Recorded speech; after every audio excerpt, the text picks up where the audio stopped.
Differentiation क्या होता है ये हमने जान लिया। डिफरेंशिएशन जो हमने जाना है उसके हिसाब से डिफरेंशिएशन का मतलब है rate of change. Rate of change का कैलकुलेशन और रेट ऑफ चेंज जब हमें करना होगा तब हम डिफरेंशिएशन करेंगे। और किसी फंक्शन को डिफरेंशिएट करने से यानी उसका रेट ऑफ चेंज कैलकुलेट करने से जो हमें मिलता है उसको हम कहते हैं डेरिवेटिव ऑफ दैट फंक्शन। ठीक है, जैसे कोई फंक्शन है हमारे पास y, कोई फंक्शन है जो x पर डिपेंड करता है यानी y is a function of x। तो अगर y का जो रेट ऑफ चेंज निकालेंगे, therefore rate of change of y with respect to x, ये क्या कहलाएगा? ये कहलाएगा derivative of y with respect to x। चाहे आप रेट ऑफ चेंज कहें या इसको कहें derivative of y with respect to x। अब डिफरेंशियल ऑपरेटर क्या है? तो जैसा कि हम जानते हैं ऑपरेटर का मतलब होता है जो ऑपरेशन करता है, और यहाँ ऑपरेशन क्या है? क्या ऑपरेशन करना है? यहाँ ऑपरेशन करके हमें डेरिवेटिव ऑफ ए फंक्शन निकालना है, या कह सकते हैं कि रेट ऑफ चेंज हमें निकालना है। और ये ऑपरेशन करना किस पर है? ये ऑपरेशन हमें करना है y पर, यानी जो x का फंक्शन है उस पर करना है। तो ऐसा ऑपरेटर जो y पर जब हम लगा देंगे तो y का रेट ऑफ चेंज हमें देगा, तो उसी ऑपरेटर को कहेंगे डिफरेंशियल ऑपरेटर। तो मैथमेटिकली इसके लिए सिंबल क्या है? सिंबल इसके लिए है d/dx, इस तरह से लिखा जाता है। तो इसे क्या कहेंगे? Differential operator. और ये हमने इस फंक्शन पर लगा दिया, y पर हमने डिफरेंशियल ऑपरेटर लगा दिया, तो हमें क्या मिल जाएगा? डिफरेंशियल ऑपरेटर y की यहाँ पर हम वैल्यू लिख देते हैं, यानी कि y x का फंक्शन है। तो अब ऑपरेटर को इस फंक्शन पर लगाने के बाद जो हमें मिलता है उसको सिंबॉलिकली इस तरह से लिखा जा सकता है f'(x). अब इसको क्या कहेंगे? ये हो जाएगा rate of change of y with respect to x, या फिर कह लीजिए ये है derivative of y with respect to x। तो होप यहाँ तक बात समझ में आ गई होगी। तो ये मीनिंग है डिफरेंशियल ऑपरेटर का, डेरिवेटिव का। रेट ऑफ चेंज जब भी हमें कैलकुलेट करना होगा तो हम डेरिवेटिव ऑफ ए फंक्शन निकालेंगे, और इसी काम को, इसी प्रोसेस को कहा जाता है डिफरेंशिएशन। ठीक है, तो डिफरेंशियल ऑपरेटर अगर हमारा आ जाता है नेगेटिव, तो कहने का मतलब हो जाएगा कि rate of change of y with respect to x negative है। और अगर डिफरेंशियल ऑपरेटर लगाने के बाद हमारा आ जाता है डेरिवेटिव पॉजिटिव, तो हम कहेंगे rate of change of y with respect to x है पॉजिटिव। तो पॉजिटिव चेंज का मतलब होता है बढ़ना, और नेगेटिव चेंज का मतलब होता है घटना, ये हमें पता है। तो सिंपल सी बात है कि रेट ऑफ चेंज अगर नेगेटिव, मतलब derivative of y with respect to x negative आ जाएगा। और अगर घट रहा है, अगर y x के रिस्पेक्ट में घट रहा है, x बढ़ने पर y घट रहा है, जैसे कि अगर हम पानी में नीचे से ऊपर की तरफ आए, पानी में नीचे से ऊपर की तरफ आएंगे तो पानी का प्रेशर घटेगा। तो अगर हम नीचे से ऊपर की तरफ pressure with respect to distance from bottom calculate करेंगे तो वो नेगेटिव आएगा। और अगर pressure of water from surface to bottom calculate करेंगे तो वो पॉजिटिव आ जाएगा, क्योंकि जैसे जैसे नीचे जाएंगे, जैसे जैसे हमारा सरफेस से डेप्थ बढ़ेगा, वैसे वैसे प्रेशर बढ़ेगा। तो डेरिवेटिव कैलकुलेट करके हम ये पता लगा सकते हैं कि y x के रेस्पेक्ट में बढ़ रहा है या y x के रेस्पेक्ट में घट रहा है। तो अब डिफरेंट टाइप के फंक्शन होते हैं, अलग अलग तरह के फंक्शन होंगे, यानी कि y x पर किस तरह डिपेंड करता है वो अलग अलग तरह के फंक्शन पर डिपेंड करता है। तो अब हम डिफरेंशिएशन के कुछ फार्मूला हैं जो उन पर्टिकुलर टाइप ऑफ फंक्शन के लिए डिराइव किए गए हैं, उनको अब सीखेंगे। ये फार्मूला डिराइव कैसे हुए ये हमारे फिजिक्स में मैथमेटिकल टूल्स के डिस्कशन का पार्ट नहीं है, वो मैथमेटिक्स में सिखाया जाएगा। यहाँ हमें बस उन्हें फार्मूला को जानना है और उनको इस्तेमाल करना सीखना है। और सारे फार्मूला सीखने की भी ज़रूरत नहीं है, कुछ ही फार्मूला हैं जो हमें 11th और 12th क्लास के सिलेबस को पढ़ने के लिए चाहिए। सारे फार्मूला पढ़ने की, सारे फार्मूला याद करने की हमें कोई ज़रूरत नहीं है, ठीक है। तो मोस्ट बेसिक डिफरेंशिएशन फार्मूला जो हमारे हैं वो कौन कौन से हैं जो हमें डिफरेंशिएशन सीखने के लिए चाहिए। तो देखिए, सबसे जो बेसिक फार्मूला है डिफरेंशिएशन का, जो हमारा सबसे ज़्यादा इस्तेमाल होने वाला है फिजिक्स पढ़ने के लिए, वो बहुत ही आसान है।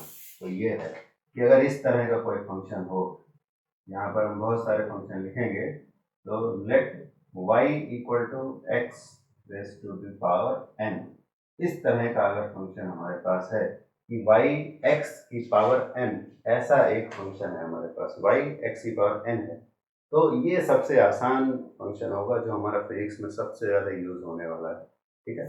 तो इस फंक्शन पर अगर हम डिफरेंशियल ऑपरेटर लगा देते हैं तो हमें क्या मिलता है।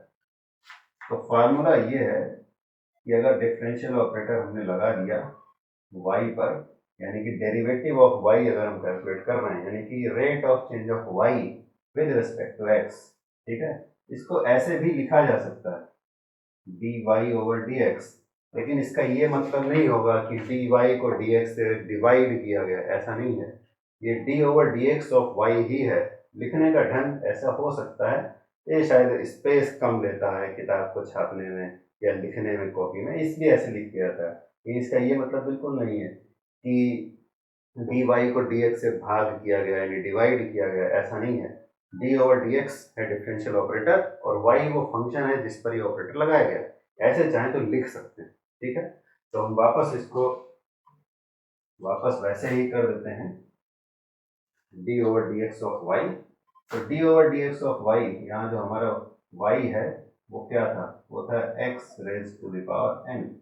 तो इसके लिए जो फार्मूला है वो है n times x raise to the power n minus 1, यानी यहाँ जो पावर था वो यहाँ मल्टीप्लाई हो जाएगा और यहाँ x की पावर एक कम हो जाएगी। देखिए एग्जाम्पल से समझते हैं इसको।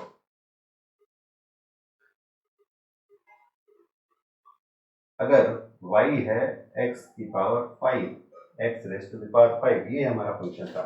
y x की पावर 5 पर डिपेंड करता है, तो अगर हम rate of change of y with respect to x निकालेंगे इस फार्मूला से, तो क्या आ जाएगा, क्या आ जाएगा d over dx of y, यानी d over dx of x raise to the power 5, ये आ जाएगा 5 into x raise to the power 5 minus 1, या फिर इसको डायरेक्ट भी लिख सकते हैं 5x raise to the power 4। तो ये फार्मूला यूज करके हमने rate of change of y with respect to x निकाल लिया, ठीक है। और आगे अगला फार्मूला देखते हैं।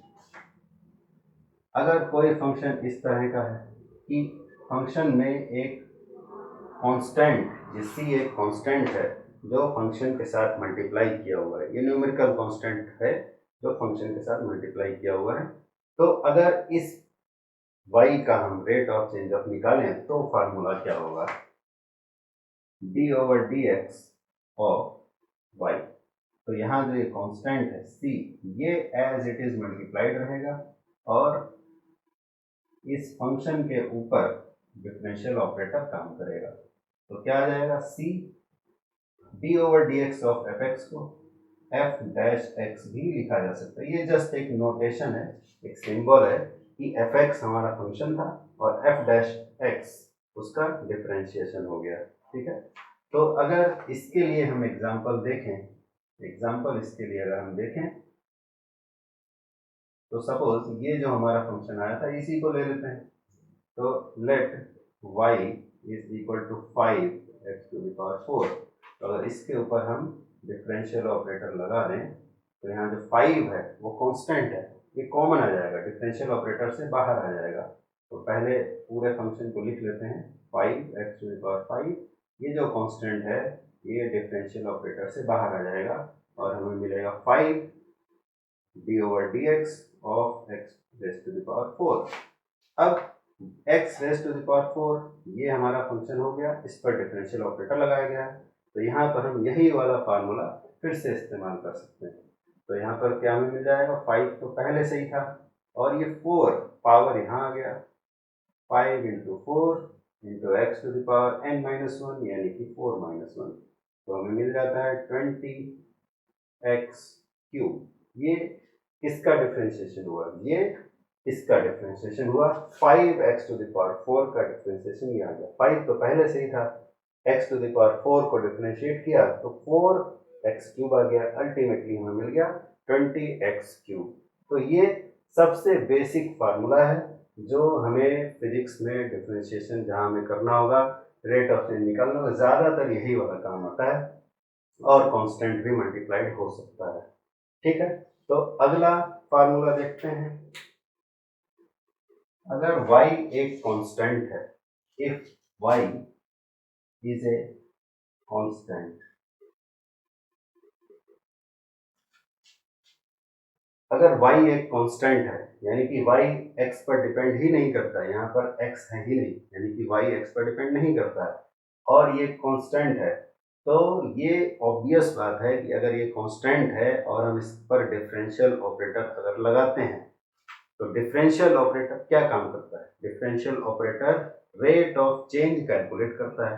लेकिन यहाँ पहले ही कह दिया गया कि y तो कांस्टेंट है, अगर कांस्टेंट है तो उसका रेट ऑफ चेंज होगा ही नहीं, यानी कि उसमें जब कोई चेंज ही नहीं हो रहा है तो रेट ऑफ चेंज भी उसका आ जाएगा जीरो, वो जितना था उतना ही है।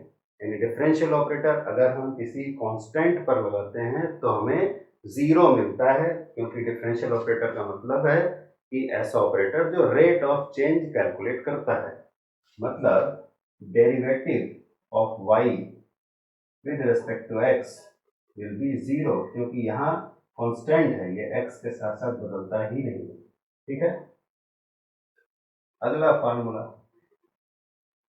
अगर y ऐसा फंक्शन हो जो दो फंक्शंस का मल्टीप्लिकेशन है, f1x और f2x, मान लो कि यहाँ पर दो फंक्शन है f1x और f2x, तो y ऐसा फंक्शन है जो दोनों का मल्टीप्लिकेशन है, तो ऐसे फार्मूला में डिफरेंशिएशन कैसे होगा। तो इसका फार्मूला क्या है, जब y पर डिफरेंशियल ऑपरेटर लगाएंगे तो एक बार एक फंक्शन को डिफरेंशिएट करेंगे और दूसरे को एज इट इज मल्टीप्लाई कर देंगे, प्लस फिर दूसरा फंक्शन को मल्टीप्लाई करेंगे और पहले वाले को डिफरेंशिएट कर देंगे। तो देखो कैसे लिखेंगे, तो पहले वाले फंक्शन को हमने एज इट इज रहने दिया और दूसरे फंक्शन को डिफरेंशिएट कर दिया, यानी f2x को डिफरेंशिएट कर दिया, प्लस अब हम क्या करेंगे, f2x को एज इट इज मल्टीप्लाई कर देंगे और f1x को डिफरेंशिएट कर देंगे।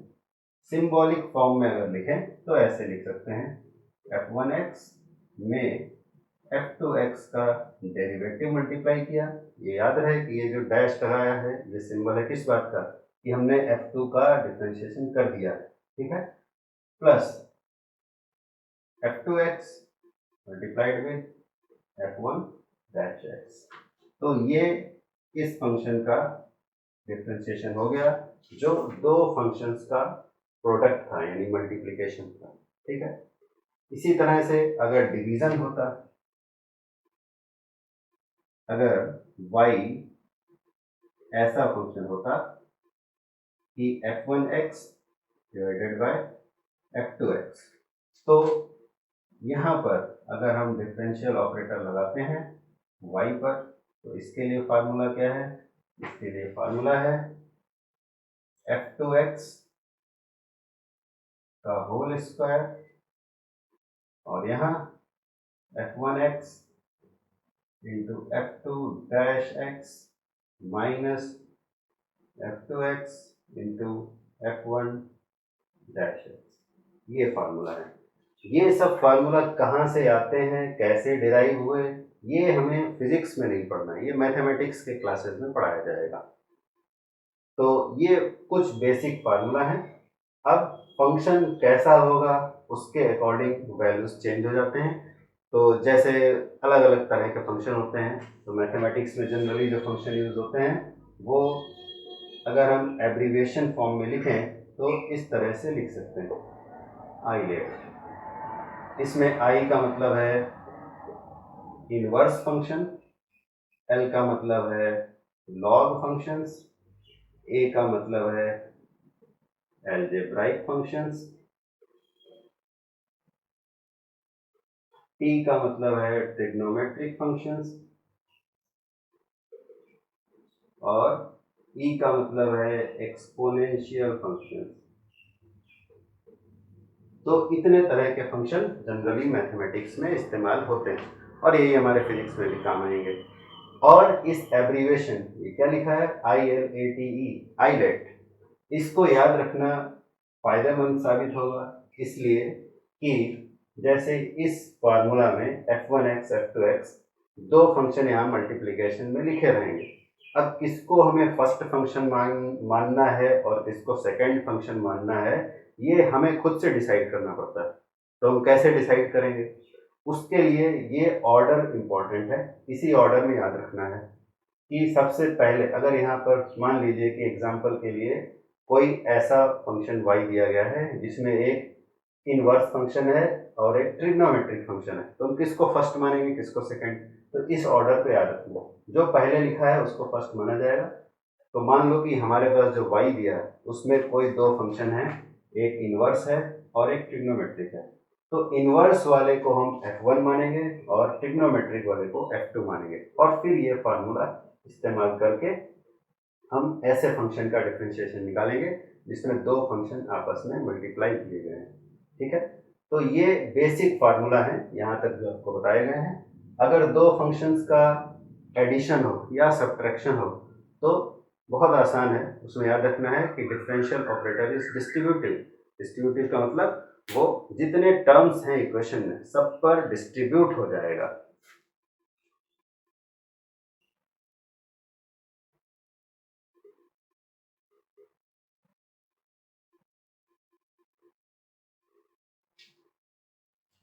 अगर y इस तरह का फंक्शन है f1x प्लस f2x, दो फंक्शंस को जोड़कर यानी उनको एडिशन से y अगर हमें मिलता है और फिर अगर हम y का डेरिवेटिव निकालें यानी rate of change of y with respect to x निकालें, यानी कि डिफरेंशियल ऑपरेटर इस y पर अप्लाई करें, तो डिफरेंशियल ऑपरेटर होता है डिस्ट्रीब्यूटिव, यानी वो डिस्ट्रीब्यूट हो जाएगा, जितने भी टर्म्स हैं उन पर डिस्ट्रीब्यूट हो जाएगा। तो क्या मिलेगा, d/dx of f1x plus d/dx of f2x। ठीक है, और अगर यहाँ माइनस होता, अगर f1x माइनस f2x होता तो भी कोई बात नहीं, इसी तरह से डिस्ट्रीब्यूट हो जाता है डिफरेंशियल ऑपरेटर और यहाँ प्लस की बजाय माइनस आता।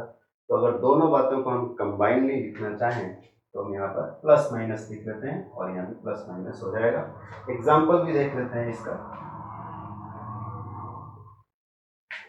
if y is equal to 2x cube plus x square minus 1, मान लीजिए कि ये एक फंक्शन है y जो x पर इस तरह डिपेंड करता है, तो इसमें देखें कि इसमें तीन फंक्शन से मिलकर ये एक फंक्शन बना हुआ है, ये f1x, ये f2x और ये भी x का फंक्शन है लेकिन इसमें x नहीं है, यानी x की पावर यहाँ पर 0 है, तो हम बोल सकते हैं ये कांस्टेंट है, ऐसे भी कह सकते हैं।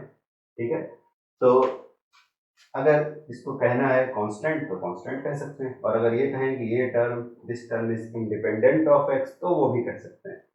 तो अगर हम यहाँ पर डिफरेंशियल ऑपरेटर अप्लाई कर देते हैं तो हमें मिल जाता है क्या, यहाँ पर जो सबसे पहला वाला फार्मूला था x की पावर n वाला, उसको यहाँ इस्तेमाल करेंगे, तो क्या आएगा 2 इंटू 3 इंटू एक्स स्क्वायर, एक पावर यहाँ कम हो जाएगा और यहाँ पर क्या आएगा 2 इंटू एक्स की पावर 2 माइनस 1 यानी कि एक्स पावर 1, और कांस्टेंट ये तो चेंज ही नहीं होता है तो उसका रेट ऑफ चेंज यानी डिफरेंशिएशन हो जाएगा 0। तो हमें क्या आंसर मिल जाता है 6x स्क्वायर प्लस 2x। तो ये आ गया y का डेरिवेटिव यानी d/dx ऑफ y। ठीक है, या फिर इसको y डैश भी लिख सकते हैं, y डैश का मतलब होगा कि y का डेरिवेटिव यानी rate of change of y with respect to x।